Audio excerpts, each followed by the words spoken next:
제10과 현대를 살아가는 사람들.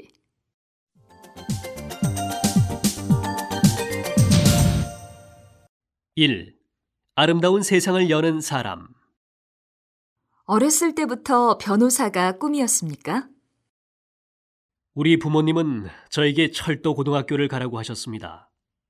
취직도 잘 될 뿐만 아니라 모자를 쓴 철도 전무가 부러워 보였기 때문이었지요.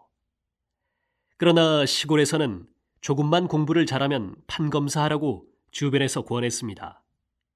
그만큼 판검사는 권력과 신분 상승의 상징이었지요. 힘들게 서울대학교 법대에 들어간 지 얼마 되지 않아 저는 학생 시위에 참가했다가 학교에서는 제적되고 감옥까지 가게 되었습니다. 그러나 대학에서 배울 수 없는 많은 것들을 감옥에서 배웠어요. 교도소 안에서 많은 피고인들과 죄수들을 만나면서 그들의 인간적 모습을 보았고 그들의 처지를 이해할 수 있었습니다. 자신의 인생을 바꿔놓은 큰 사건이나 인물 또는 평소 존경하는 인물이 있다면 말씀해 주세요. 감옥 속에서 읽은 책 가운데 내게 고시 공부를 하게 만든 책이 있었습니다. 저는 주변의 권유대로 법대를 갔지만 정작 판검사가 나의 길인가의 회의를 품고 있었지요. 그런데 감옥 속에서 예링이라고 하는 독일 법철학자의 권리를 위한 투쟁이라는 책을 보고 법률가의 길도 큰 의미가 있겠다고 생각하게 되었습니다. 법의 목적은 평화이고 거기에 이르는 과정은 투쟁이다. 권리 위에 잠자는 자는 보호받지 못한다는 등의 명언이 바로 이 책 안에 담겨 있었죠. 세상에 어느 것도 공짜로 얻어지는 것은 없고 노력한 만큼 얻게 된다는 이 당연한 말을 통해 법률을 통한 사회 변화에 관심을 가지게 되었습니다. 성공이 보장된 변호사의 길을 버리고 시민운동가의 길을 선택한 것에 대해 가족들은 어떻게 생각하나요?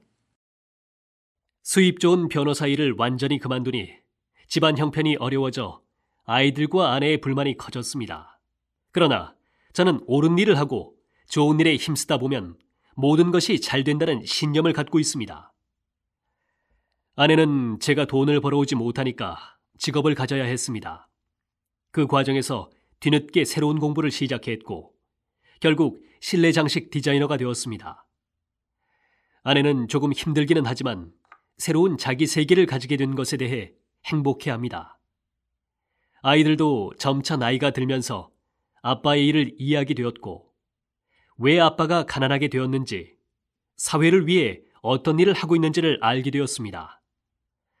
불만스럽게 생각하던 아이들이 이제 아빠를 격려하고 지지하는 상황으로 변하게 되었지요.